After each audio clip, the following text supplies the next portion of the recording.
नमस्कार दोस्तों, आपका स्वागत है। आज की हमारी कहानी है एक अधूरी कहानी, मुकम्मल जिंदगी। शाम का वक्त था। आसमान पर सूरज अपने आखिरी कदम रख रहा था। हवाएं धीरे धीरे पेड़ों की शाखों को छूती हुई घर के आंगन में खामोशी घोल रही थी। मोहनलाल जी अपने बिस्तर पर अंतिम सांसें गिन रहे थे। कमरे में हल्की रोशनी थी और आंखों में एक अधूरी आश।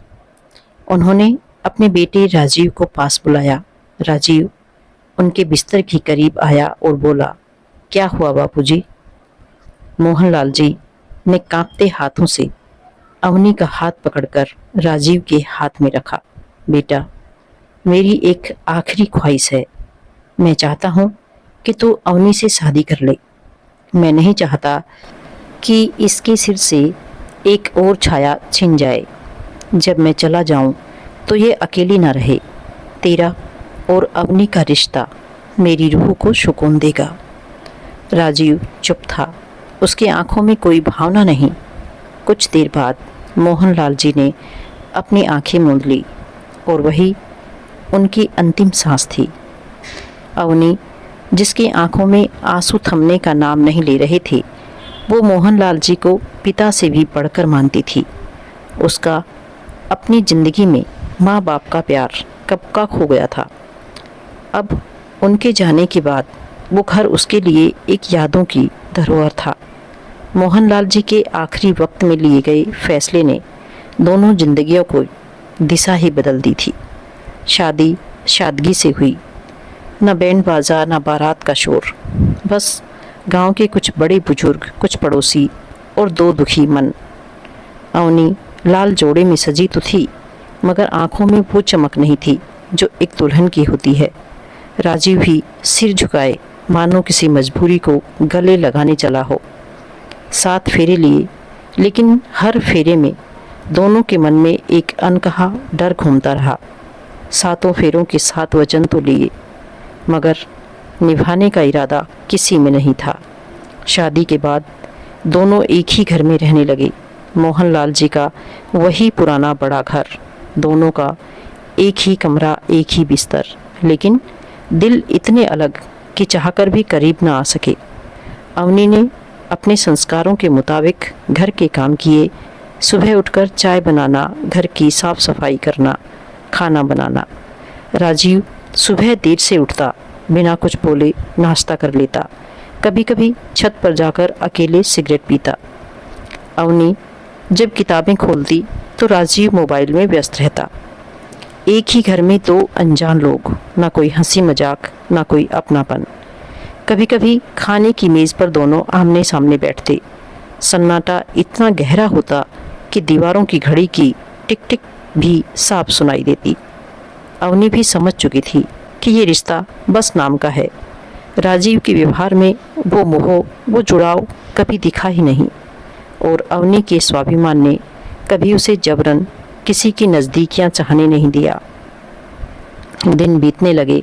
सावन आया, तीज त्योहार आए, जहां दूसरी औरतें अपने पतियों के साथ झूला झूलती, सावन के गीत गाती, अवनी छत पर अकेली आसमान देखती। कभी बादलों की आवाज़ सुनती तो कभी मोहनलाल जी की तस्वीर के सामने जाकर बैठ जाती। राजीव गांव के लड़कों के साथ कहीं बाहर चला जाता। उन दोनों के बीच का रिश्ता एक मजबूरी थी। शादी का नाम था, मगर भावनाओं का कहीं नामो निशान नहीं था। राजीव का मन भी कभी अपने घर में नहीं लगा। उसे शहर की गलियां खींचती रही। वो चाहता था कि किसी तरह इस बोझ से पीछा छुड़ाए। उसे अवनी की पढ़ाई, उसकी किताबें, उसका आत्मसम्मान कभी भाए ही नहीं, जबकि अवनी अपनी किताबों, अपने सपनों और अपनी सोच में खोई रहती। अवनी भी भीतर से टूटी थी। कभी उसने भी सोचा था कि राजीव से दोस्ती हो, बातें हों, पर जब सामने से बर्फ सा ठंडा व्यवहार देखा तो उसने अपने मन के दरवाजे भी बंद कर दिए। अब किताबें ही उसके साथी बन गई। दिन रात पढ़ाई करना, पुराने पिटारे में रखी अपनी माँ की तस्वीर देखना, और मोहनलाल जी की कही बातें याद करना, यही उसका सहारा था। रातें सबसे ज़्यादा बोझिल होती। एक ही कमरे में, एक ही छत के नीचे दो लोग, कोई अपनापन नहीं। राजीव करवट लेकर सो जाता, अवनी भी खिड़की के पास बैठी तारों की गिनती रहती।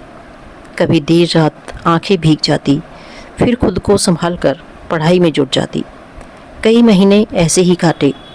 न कभी दिलों ने कोशिश की एक दूसरे को समझने की, न कभी जुबान से कोई प्यार भरी बात निकली। हर दिन एक औपचारिकता, हर बात एक चुभन। घर की दीवारें इस बेरंग रिश्ते की गवाह थी।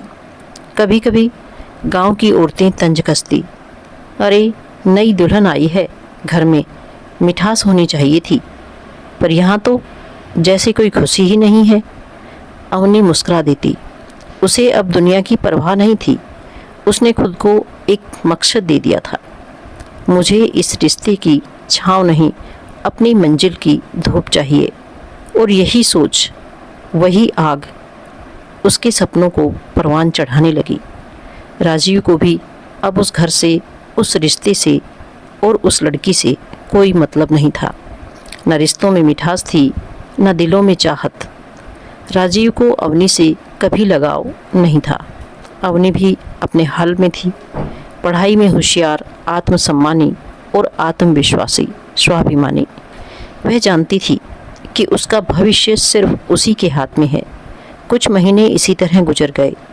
एक रिश्ता जो कायदे से जुड़ा पर कभी निभा ही नहीं। एक घर जिसमें दो धड़कनें थी पर एक भी तालमेल नहीं। और ऐसे ही ये अधूरी सी शादी अधूरी ही रह गई। मगर दोनों की जिंदगियां अलग अलग रास्तों पर निकल पड़ी। अवनी ने शाम की पूजा की और कमरे में चली गई। अवनी हमेशा की तरह अपने नोट्स देख रही थी।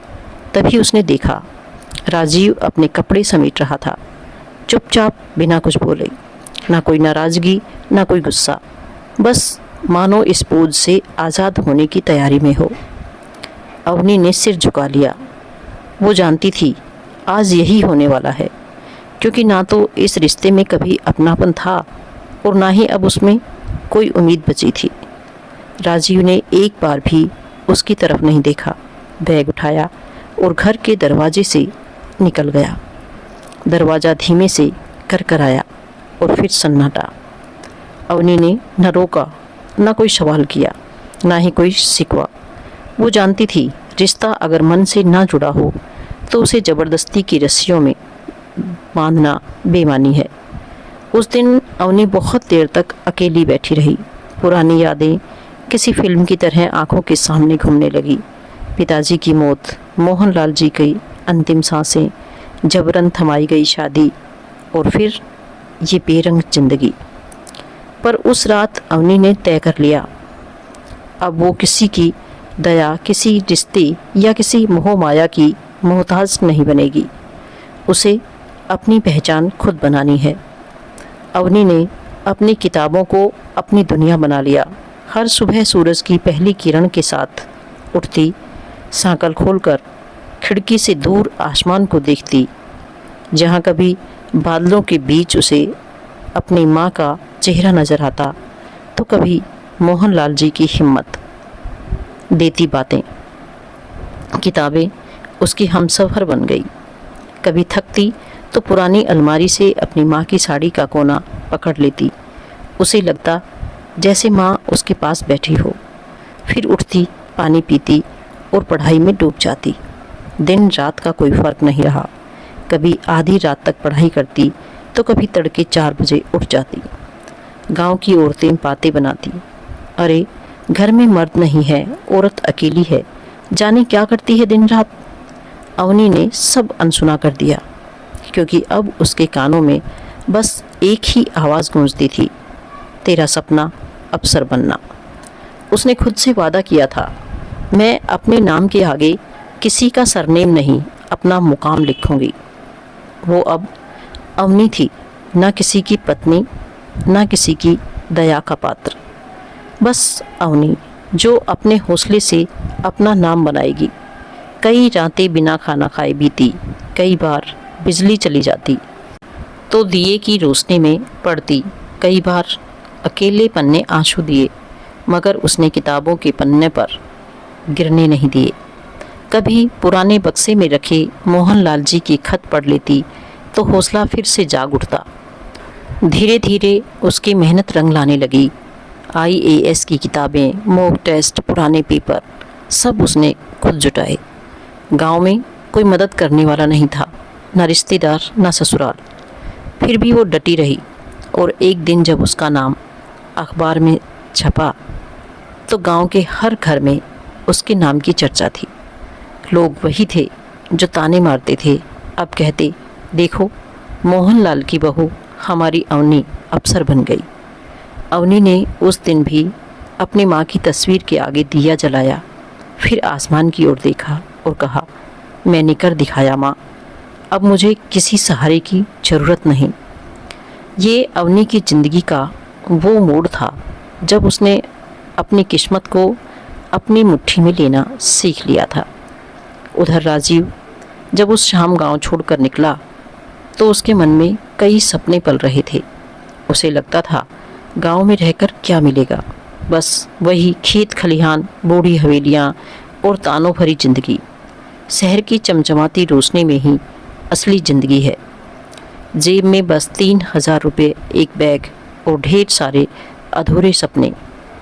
शहर की बस में बैठते ही राजीव को लगा कि जैसे अब उसकी किस्मत बदलने वाली है। लेकिन शहर हर किसी को बाहें खोलकर नहीं बुलाता। ये वो जगह है जो सपनों की कीमत भी वसूलता है। शहर की भीड़ में पहली रात उसने रेलवे स्टेशन के बाहर बेंच पर गुजारी। सुबह होते होते ये समझ आ गया था कि यहाँ कोई किसी का नहीं होता। नौकरी की तलाश में पूरे दिन इधर उधर भटकता रहा, पर कहीं कोई काम नहीं मिला। धीरे धीरे 2-3 दिन बीत गए और राजीव के पास जो पैसे थे वे ख़त्म हो चुके थे। खाने तक के पैसे नहीं बचे थे। भूखे पेट इधर उधर भटकता रहा। अगले दिन एक होटल में झूठे बर्तन धोने का काम मिला, जहां रोज़ सैकड़ों लोगों के झूठे प्लेट, गिलास और फेंकी गई रोटियों को समेटना उसकी मजबूरी बन गया। शाम को होटल का मालिक बचा खुचा खाना उसको दे देता। उसे याद आता था गांव, जहां कभी अपने दोस्तों संग खेतों में घूमता था, जहां मोहनलाल जी की डांट और अवनी की चुप्पी सब उसे बोझ लगती थी। अब वही चुप्पी शहर में उसकी सबसे बड़ी कमी बन गई थी, क्योंकि इस शहर में तो किसी को राजीव के जिंदा होने या मरने से कोई फ़र्क नहीं पड़ता। एक दिन उसी होटल में काम करने वाली लड़की नेहा से उसकी जान पहचान हो गई। नेहा भी गांव से आई थी। अपना दर्द बांटते बांटते राजीव को उससे कुछ सहारा मिला। नेहा ने अपने किराए के छोटे से घर में राजीव को पनाह दी। कुछ दिन दोनों ने साथ जीने का सपना देखा। नेहा ने कहा था, अगर हम दोनों मिलकर मेहनत करें तो एक दिन अपना घर लेंगे। राजीव को लगा शायद अब जिंदगी की राह आसान हो जाएगी, लेकिन सपनों का क्या, वो बिना मंजिल के टूट भी जाते हैं। कुछ महीनों बाद नेहा भी उसे छोड़ गई, क्योंकि राजीव के पास ना पैसे थे ना इज्जत, बस अधूरी पढ़ाई, टूटा मन और हारी हुई आंखें। उस दिन पहली बार राजीव फूट फूट कर रोया। रेलवे स्टेशन की उसी बेंच पर जहां कभी उसने बड़े सपने देखे थे। दिन बीते, हफ्ते बीते। राजीव ने कई जगह मजदूरी की, कभी निर्माणाधीन इमारत में ईंटें ढोई, कभी सब्जी मंडी में बोरियां उठाई, पर कहीं भी उसे वो सुकून, वो इज्जत, वो पहचान नहीं मिली जिसकी तलाश में वो गांव छोड़कर शहर आया था। भूख और बेबसी ने उसे तोड़ दिया था। शरीर दुबला, आंखें बुझी हुई, बाल बिखरे हुए। अब उसे खुद अपना चेहरा आईने में देखने से डर लगता था। भूख और थकान की वजह से वो बीमार पड़ गया। एक दयालु आदमी ने उसे पास की सरकारी अस्पताल में पहुंचा दिया।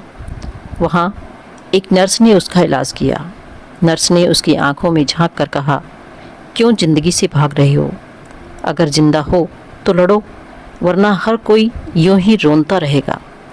देखो, अपने माँ बाप को याद करो, क्या वह यही चाहते थे कि उनका बेटा इस तरह से टूट जाए?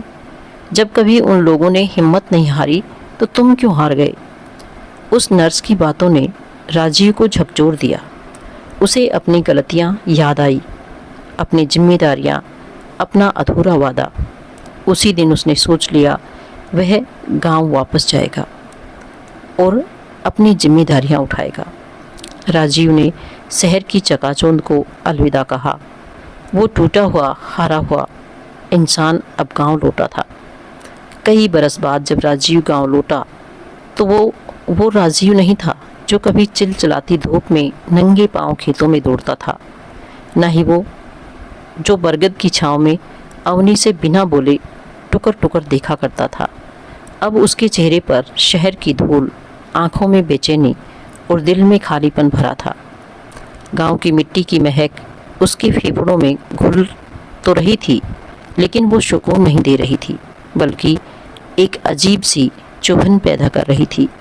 वो जैसे जैसे अपने घर की ओर बढ़ रहा था, हर चीज़ उसे बदल चुकी दिख रही थी।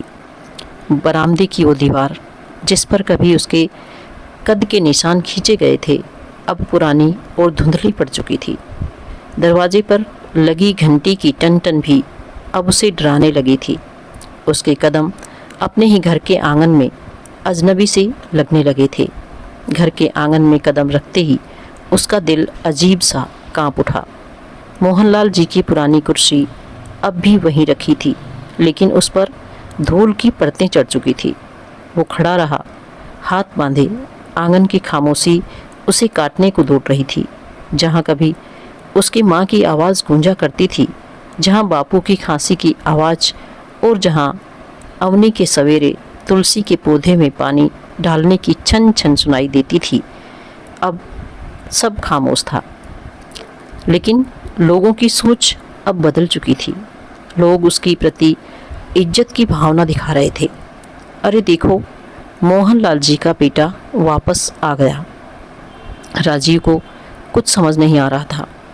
वह तो गांव वालों से तानों की उम्मीद कर रहा था, क्योंकि वह जिस तरह से सब कुछ छोड़कर चला गया था, उल्टा गांव वालों उसके साथ बड़ी इज्जत से पेश आ रहे थे।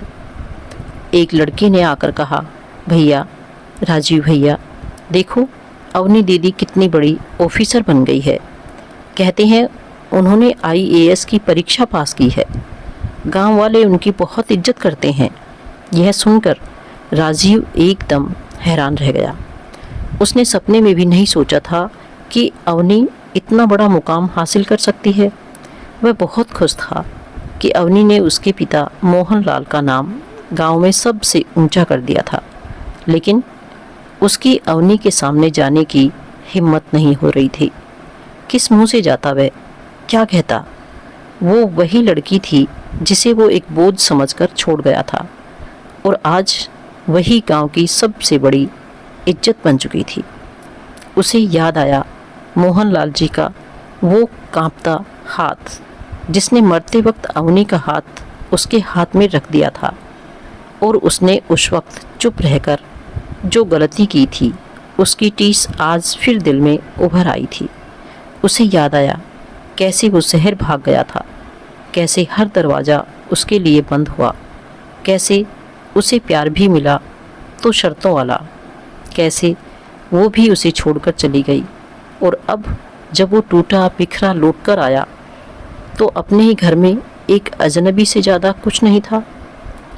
उसका कलेजा भर आया। कमरे की एक दीवार से सिर टिका, धीरे धीरे फपक पड़ा। बापू, मैंने तुम्हारा सपना तोड़ दिया। अवनी, मैंने तुझे बिन कसूर सजा दी, और अब खुद भी उस सज़ा में जी रहा हूँ। उसकी आंखों से गिल्ट की दहार निकल पड़ी। हर गलती, हर कटु शब्द, हर वो दिन याद आने लगे जब उसने अवनी को नज़रअंदाज किया, जब वो पढ़ाई में डूबी रहती और वो शहर की चकाचौंध के सपने देखता। उसकी रूह कांप उठी, शरीर में मानो एक लाचारी समा गई। उसे लग रहा था जैसे जिंदगी ने उसी की बनाई आग में उसे झोंक दिया हो। अवनी का सामना करने की हिम्मत नहीं थी, लेकिन अब बिना कुछ कहे उसे सम्मान लौटाने की जिम्मेदारी थी। उसकी निगाहें धीरे धीरे उस कोठरी की तरफ बढ़ी जहां अवनी अब भी रहती थी। दरवाजे के बाहर उसके नाम की नेम प्लेट देखी। दिल में जैसे कोई कांटा चुभ गया। अवनी राजपूत, उप जिला अधिकारी। ये पढ़ते ही उसकी आंखें नम हो गई। अंदर से एक आवाज़ उठी, अब तुझे भी कुछ करना होगा। कहीं ना कहीं किसी तरह इस बोझ को हल्का करना होगा। फिर उसने स्कूल की अधूरी ज़मीन को देखा, वहीं पर जहाँ कभी वो और अवनी नीम के पेड़ के नीचे खेला करते थे।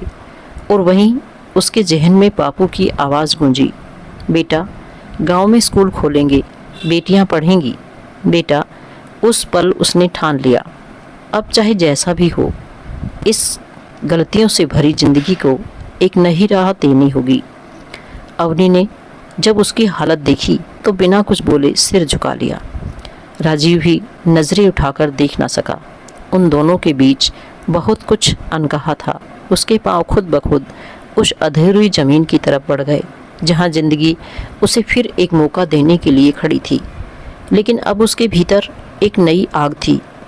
उसने अपने पिता की पुरानी दुकान फिर से खड़ी की।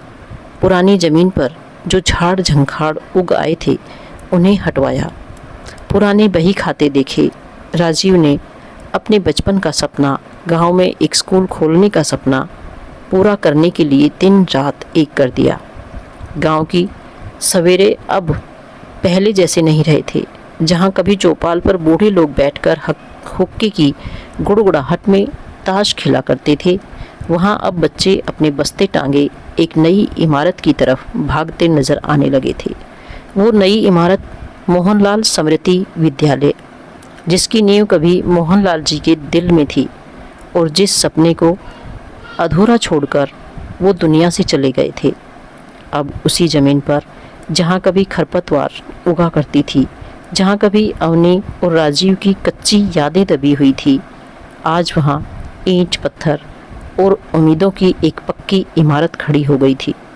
अवनी ने इसमें राजीव का पूरा साथ दिया था। स्कूल की पहली सुबह थी। उद्घाटन का दिन था।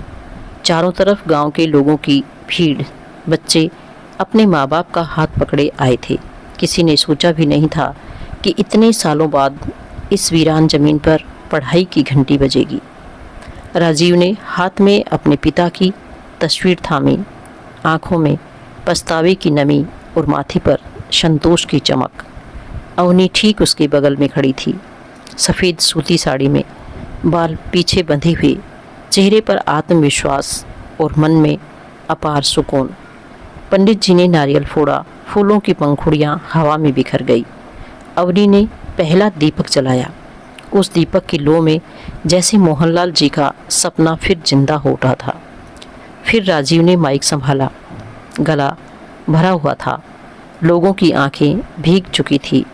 राजीव ने कहा, आज मैं अपने पिता मोहनलाल जी की उस आखिरी ख्वाहिश को पूरा कर रहा हूँ, जिसे पूरा करने का हक सबसे ज़्यादा मेरी अवनी का था। पर उसने मुझसे कभी कोई शिकायत नहीं की, बल्कि चुपचाप अपनी मेहनत से वो बन गई जिसकी मैं कल्पना भी नहीं कर सकता था। आज स्कूल की पहली अध्यक्षा भी वही होंगी और मैं एक सेवक। ताली बज उठी। गांव के लोगों ने तालियां बजाई। कुछ की आंखें नम थी। जहां कभी लड़कियों को स्कूल भेजना बुरा समझा जाता था, आज वहां मोहनलाल स्मृति विद्यालय में लड़कियां लड़कों से ज़्यादा दाखिला लेने लगी थी। अवनी ने गांव की बेटियों के लिए विशेष कक्षाएं शुरू करवाई। शाम को मुफ्त कोचिंग दी जाती थी। हफ्ते में एक दिन स्वास्थ्य और आत्मरक्षा का प्रशिक्षण दिया जाता था। गांव की बूढ़ी औरतें भी अब स्कूल की बाउंड्री पर आकर देखती और मुस्कुराती। हमारे ज़माने में ये कहाँ था, वो कहती। गांव में शिक्षा का माहौल बना। राजीव ने स्कूल के पास एक छोटी सी लाइब्रेरी बनवाई, जहां किताबें, अखबार और पत्रिकाएं रखी गई। अब वही राजीव जो कभी किताबों से भागता था, खुद बच्चों की पढ़ाई का महत्व समझाता था। गांव के लोग अब उसे सम्मान से राजीव बाबू कहने लगे थे। लोग कहते हैं कि जो लड़का गांव छोड़कर भाग गया था उसने लौटकर गांव को ही बदल डाला। अवनी और राजीव का सम्मानपूर्ण रिश्ता बन रहा था।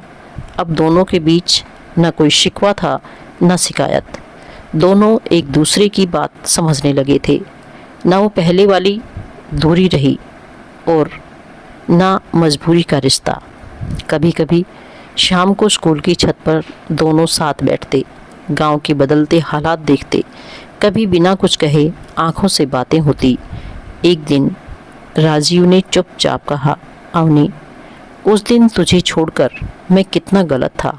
काश मैं तुझे और तेरे जज्बे को पहले समझ पाता। तेरे बिना कुछ कहे ही तू आज भी मोहनलाल बाबू का सपना पूरा कर रही है। मैं तुझ जैसे कभी कुछ बन ना सका। अवनी मुस्कुराई, फिर बोली, कोई भी रिश्ता हमेशा प्रेमी या पति पत्नी का ही नहीं होता राजीव। कुछ रिश्ते दोस्ती, सम्मान और जीवन की साझी जिम्मेदारी के भी होते हैं। आज हम उसी रिश्ते में बंधे हैं। तेरे लौट आने से ये सपना पूरा हुआ। जो तू कर रहा है वही सबसे बड़ा प्रायश्चित है। राजीव की आंखें भर आई। दोनों ने फिर उसी मोहनलाल स्मृति विद्यालय की घंटी की आवाज़ के साथ अपने अपने अधूरे हिस्सों को जोड़ लिया। कोई प्रेमी प्रेमिका नहीं, बल्कि दो ऐसे साथी बन गए जिन्होंने एक बिखरी विरासत को मिलकर संभाल लिया। तो दोस्तों, यह थी हमारी आज की कहानी।